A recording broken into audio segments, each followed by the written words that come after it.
Hey everybody, welcome back to Stellaris. We will be jumping back into our neighborhood save here. It's been a day since I've played it, so I will have to get my bearings for the first episode. With these guys, it looks like. And did we take this planet? No, we're bombing it. Yeah, we're bombing it, right? Oh, okay, yeah, there we go. We just took it over.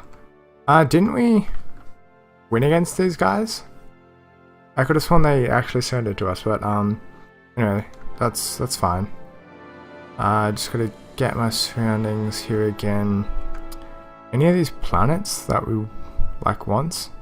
We'll probably want a frontier outpost there. Okay, I think we should be good to keep going. We have 100% more score here. Yep, there we go. So that should update any second now. There we go. Oh, there we go. That was quite slow. Quite a few debris here. So we will research all this. Kind of annoying how each little bit of debris will build up. So I've been reading a lot of reviews and throughout the subreddit, there is a lot of complaints for this game, and I can understand a lot of them. It does seem like as of late I guess the policy or the sales design of Paradox and a lot of game companies in general is sort of like setting up a game such as this where it's good. Like, I mean, it's entertaining, but there are a lot of features missing. The IGN report, which I probably will link for this episode, really well covered it. Let me check. Yeah, they were really upset. Should we just enslave them? They're gonna do... Oh, we can't enslave people. Never mind. They'll get over it. Yeah, I'll get over it. Anyway. Yeah, so what he described was that the early game is a lot of fun. The exploration in it is amazing and etc, etc. Like, and I do agree, like, the exploration at the start is a lot of fun. You can, like, exploring, like, even you saw in my videos before when I found the Sol system. Was it this? Might not have been this save. That might have been a different save. Never mind. No, oh, okay, here we go. Yeah, Sol system. Yeah, when I found that, I was super excited because, you know, I want to interact with the humans and do all that. But the problem is that once you get past that and you've built up a strong base, I mean, even as of right now, we're really strong. I mean, like, almost too strong. I don't think we're going to have any real challenges doing anything at this point. Like the sheer amount of minerals and energy and all that we have so easily outweighs like what we need. So I think the chances of us losing is just like next to nothing. Why do we have a colony ship? This guy? Yeah, that guy. Let's go to Mental Planet. It's tiny. Maybe we go for... There was a... Does it say Desert World? Oh, we don't have Desert Colonization. Why are you so easy to... It's a Desert World. What was our Continental? How come it's so nice to... the habitability is so good? Because of our thing? Avarian? I don't know what that means. Anyway, yeah, it's just one of those things. I mean, I'll definitely talk about the trade because that's definitely one of the biggest flaws in this. Let's say, for example, are we friends with these guys? We're cordial.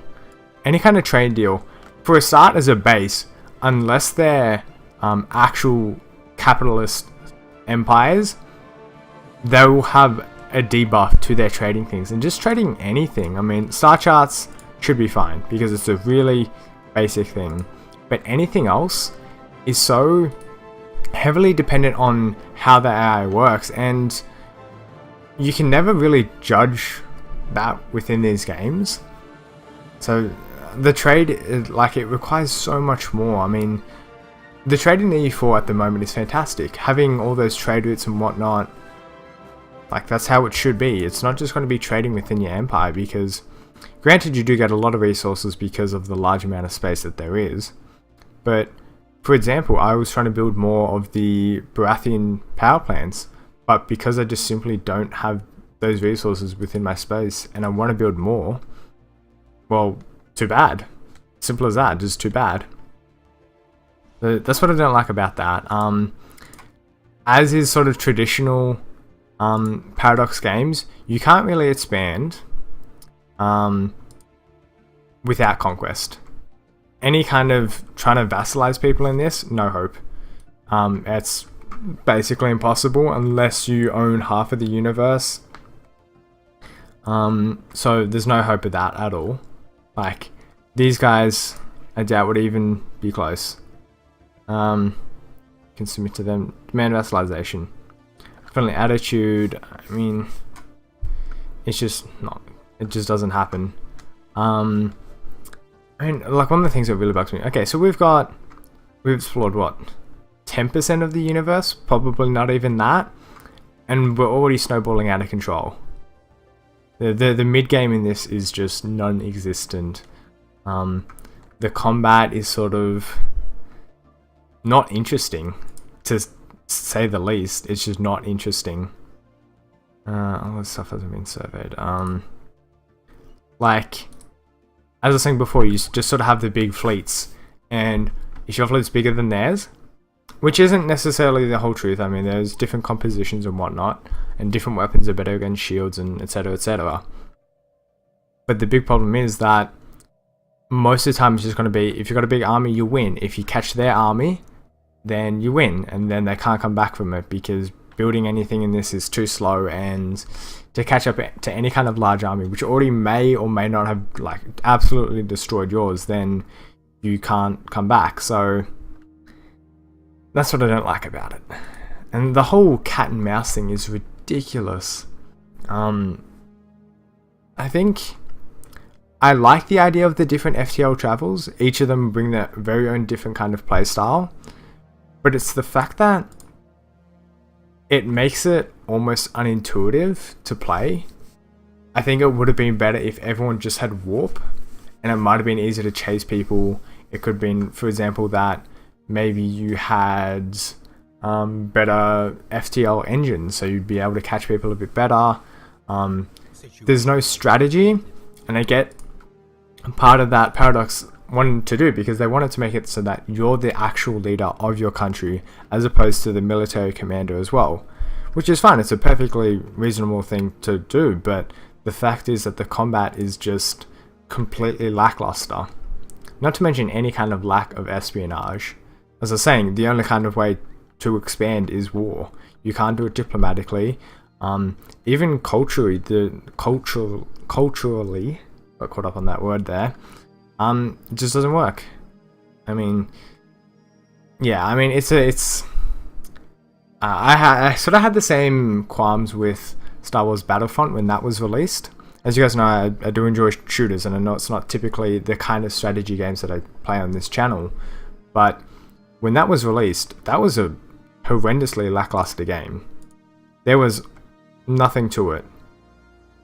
Now, as of the time of me recording this, which if I check the date, 13th, Friday the 13th, how about that?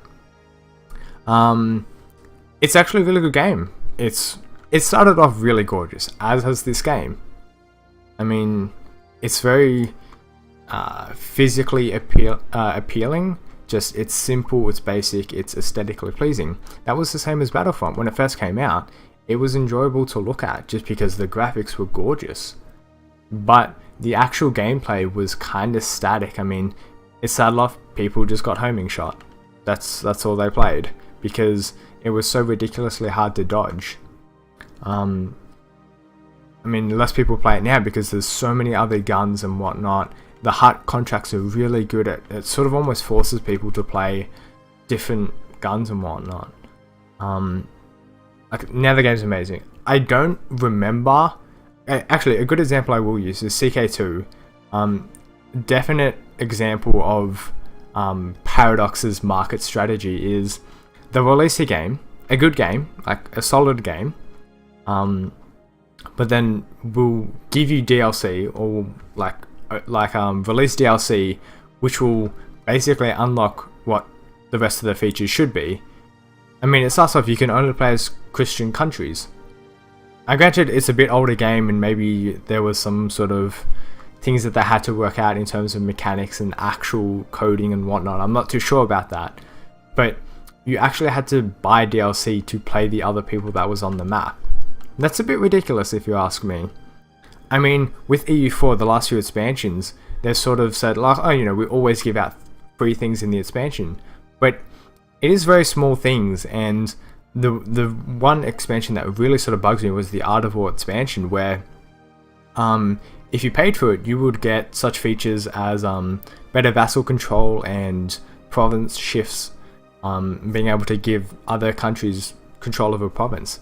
That should be a core feature. The game is a lot harder without it. Playing as any sort of smaller country such as, say, Byzantium or a vassal of someone, in which you need bigger allies to actually win.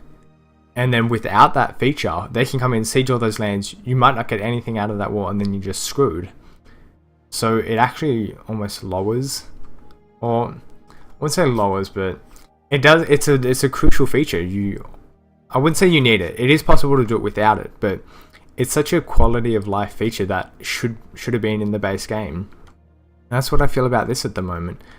At the start, it's very nice. The exploration factor of it is really good, but once you get to the middle and the late game, I mean, as of right now, it's not, what have we played, 30, 40 years of this so far, and I feel like we've already won. We've got huge excesses of energy, minerals, and even influence. None of the neighbors around me can contest me. And by the time I find any other strong enough civilization to fight, I would have already absorbed all these people around me, and then I'd be unbeatable.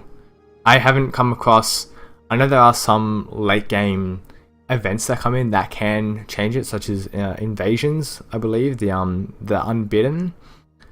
But even still, I think by the time they come in, then I would have already won. So it's a lacking game, I'd have to say. Once DLCs come in, I think it'll be a fantastic game. But until then, I don't think it's that good. Enjoyable for the start, and for the price, which I think at the current moment is $40. Not too bad. I'd say it's probably worth $40. But you got to keep in mind, once the game becomes a lot better and they start introducing the DLCs, which can make the game worth a lot more.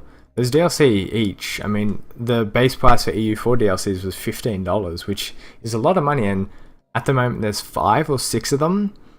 That ends up being a lot of money, and like more than the game originally was. So that's just sort of how I feel about the whole deal. A lot of the complaints, and especially as I said in the IGN article and the review for that, very good criticism, really well written. Definitely expressed his concerns for the game, and he definitely said what was good about it. It was good, constructive criticism.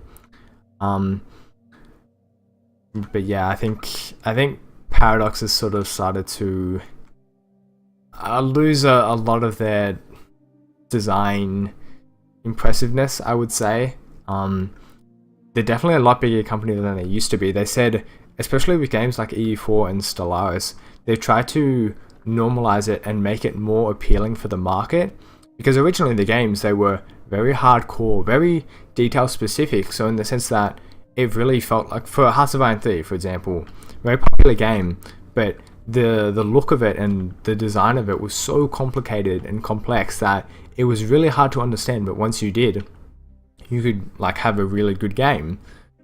But because they want to expand their market and their revenue, as any company does, there's no flaw in that, they sort of tried to normalize games and now you get a game like this, which just sort of feels like another 4X game. I mean, yeah. I mean, you expand, you explore, you get new resources slowly, and then it's just sort of shitty combat. That's how I feel about it. So I will keep playing it for now because it's still sort of early game and it is somewhat enjoyable, but at this point I'm really just waiting for Total War Warhammer to come out because that game looks good. I mean, I've been a big fan of the Total War system. We have this colony ship here. Where the hell am I sending it? Just send it up there. Yeah, sure, I guess. Oh, we need Wormhole Station. Okay. Production ship. Oh, in there. Yeah, slightly distracted here, but that's fine. Wormhole Station, and yeah, you can hold us to that. So that is what I'm really excited for. I've been a big fan. I loved the first Rome Total War. One of my favorite games. Obviously it's quite an old game, so it's not that fleshed out. And I've seen a bit of Rome Total War 2 and Shogun Total War 2, and they were really, really good games, just solid games. They understood what they needed to do for their games and kept it like that. They didn't try to do crazy things and whatnot. There was a continental world. London's not been surveyed. Okay, you're going to do it. No, you're not? Oh, because I shift clicked. I'm an idiot. Anyway. So yeah, that's what I'm really excited for. It looks like they put in a lot of work for it. I know Creative Assembly gets a lot of flack, especially with the whole debacle about the chaos being part of like day one DLC. But I think they did sort something out with that with within the first week if you still get it, or like you had to pre-order it to get that race, and I still think it will be a good game. I am really excited for that. At the moment, this is, I guess, more of a filler now. I was really excited for it when it came out, but as I sort of started to play it more, and obviously off camera I've played a lot more, it does get a lot slower, which is kind of disappointing to say the least. If you're thinking of getting this game, there's no harm in getting it now. It's a fine game at the moment. Robotic Army. Okay. Yeah, it's fine to get now, but I think it'd be better to maybe wait a year or two. Maybe wait for the price to drop a bit. Maybe wait for some crucial DLC to come out. And maybe wait for Christmas sales or something like that. Because yeah, it doesn't feel complete. That's my rant for this. Because there's been a lot of, I wouldn't say drama about it, but a lot of upset people about the mechanics of the game, which I completely understand. I mean, I'm playing the game, and I understand where those complaints are coming from. So, yeah. So I haven't played much this episode. I've been on a bit of a tangent, bit of a rant. Just putting in my 5 cents for this. I mean, I don't really have a strong opinion of my own. I'm just sort of repeating what a lot of other people have said and complained about. So yeah, that's just my 5 cents. No, it's 2 cents, isn't it? I don't know. Then you've got to go survey a system. I think I did actually move him away from surveying a system. Yeah, it's probably that one. Oh well. Anyways, that's that. Yes, it's an okay game. The combat, that's one of the things. It looks really nice, and you watch all the trailers. It looks absolutely fantastic. And one of the things that the IGN article really pointed out was some of the early game quests they're really fun and exciting. Paradox is good at adding flavor. That's one thing they've been doing really well with. Even simple things such as the comment event in EU4, they've created a running joke out of that, and it's a really cheap and lame one, but it is funny. You can't deny that. So they're good at adding flavor, and that's where those early quests sort of come in. But it's come to this point where you look at the situation log, half of this crap. I mean, we go to track all these on the map, and you go see where they all are. I mean, this is something that we get really early on in the game, mind you. So there's one there, there's one in this guy's territory, there's one all the way up there. it's just like it's too far away, and like yeah, it loses a lot of the interesting stuff early on and falls off, which is really disappointing. It could have been a lot better game. But yeah, anyway, that's that. What we'll do for the rest of this, I'm gonna keep building up a fleet. Just get a bunch more destroyers. Can we build it anywhere else? I don't think there's spaceport. No, there we go. Okay. Yeah, we've got so much minerals and stuff at this point, I should probably just go on a conquering spree. So yeah, why not? Spaceport level 3, get you that. Spaceport level 2, then you get your level 3. You don't even have a spaceport. Oh, blasphemy. Anyway, that's that. I'll keep playing more off-world. I was actually having a lot of fun with that. It's good to get back into that and then first of all win a game. That was definitely the most enjoyable thing about that. Yeah, Paradise Dome. I don't remember what this does. Happiness, habitability. Okay, that's pretty good. Also, one thing I was also mentioned, these are technology cards thing. They're really cool. I like them a lot. It's very different tech tree. Powerful factions. There's a way. There was a way I managed to get it so I reduced the attractiveness. I mean, I can probably just bribe some leaders or something. Simple as that. I mean, I'm not expecting the factions to be any amazing feature, but yeah. Another complaint was the sectors, which we will most likely see here. So they haven't built a single. That one was already built by me. Same was that one because we added those two later.